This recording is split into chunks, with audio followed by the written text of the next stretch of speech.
हम लोग गुजरात में हैं, चुनावी माहौल गर्म है। गुजरात आपकी जन्मभूमि भी रही है, आपकी कर्मभूमि भी रही है। पहला सवाल बहुत सीधा और सरल है, कितनी सीट देते हैं गुजरात में आप भारतीय जनता पार्टी को? देखिए, सीटों के आकलन करने के लिए तो बहुत जल्दबाजी होगी, मगर मैं इतना निश्चित कह सकता हूं, दीपावली के समय से लगभग मेरा गुजरात में आज 16वां दिन है। इतना निश्चित कह सकता हूं कि भारतीय जनता पार्टी यहां पर अपने सभी चुनावी रिकॉर्ड तोड़कर सर्वाधिक सीट और सर्वाधिक मत प्राप्त कर कर विजयी बनेगी और प्रचंड बहुमत के साथ यहां पर हम सरकार बनाएंगे। क्या आप माधव सिंह सोलंकी का 1985 का रिकॉर्ड, जो कि 149 सीटों का था, उसको ब्रेक कर पाएंगे? माफ करना आप मुझे, हम रिकॉर्ड तोड़ने की राजनीति नहीं करते हैं, ना हमारी किसी से स्पर्धा है। हमारा चुनाव का लक्ष्य है हर एक मतदाता का संपर्क हो और जो भारतीय जनता पार्टी को वोट देने वाला मतदाता है, वो हमारे कार्यकर्ता की जिम्मेदारी है कि वो हर एक मतदाता का मतदान हो।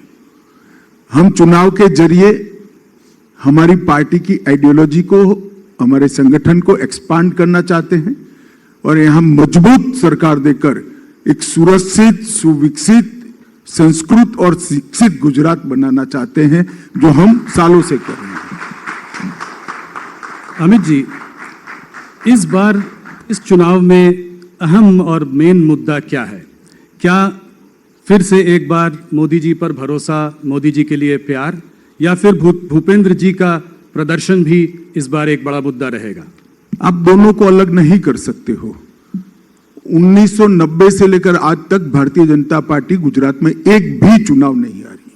ये भारतीय जनता पार्टी का क्लियर कट रिकॉर्ड है और आप सभी जर्नलिस्टों को मालूम पड़ना चाहिए, जब कभी भी हम चुनाव के मैदान में भारतीय जनता पार्टी गुजरात के कार्यकर्ता गए, हमने विजय प्राप्त की है और वो विजय का कारण है गुजरात की जनता का आशीर्वाद और असीम स्नेह।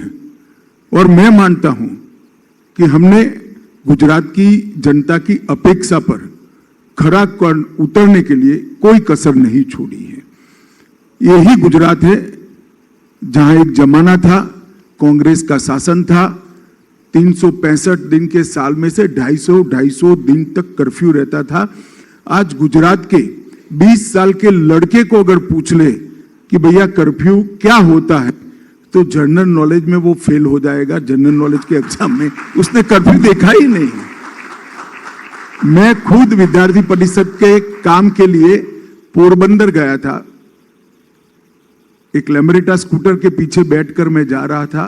पोरबंदर की सीमा शुरू होती थी, वहां पर एक बोर्ड लगाया था दबंगों ने कि यहां से पोरबंदर शुरू होता है, कानून और व्यवस्था की हद यहां पर पूरी होती है। और नोटिफिकेशन निकालकर कांग्रेस सरकार ने पोरबंदर की जेल को बंद करना पड़ा था, क्योंकि जेल चलाना वहां संभव नहीं था। इससे लेकर आज तक जो भारतीय जनता पार्टी का शासन रहा, विशेषकर मोदी जी का जो कालखंड रहा और मोदी जी के बाद का कालखंड, हमने यहां पर कानून और व्यवस्था की मजबूत एक अभेद दीवार सरहदी राज्य के अंदर खड़ा करने के लिए हम सफल हुए हैं और इसके अच्छे नतीजे आए हैं। क्योंकि कानून और व्यवस्था की अगर स्थिति ठीक है तो शिक्षा का स्तर भी सुधरता है, ग्रामीण विकास भी होता है, शहरी विकास भी होता है और इन्वेस्टमेंट भी आता है। तो इन टोटो गुजरात के डेवलपमेंट में बहुत अच्छे तरीके से हम परफॉर्म कर पाए हैं।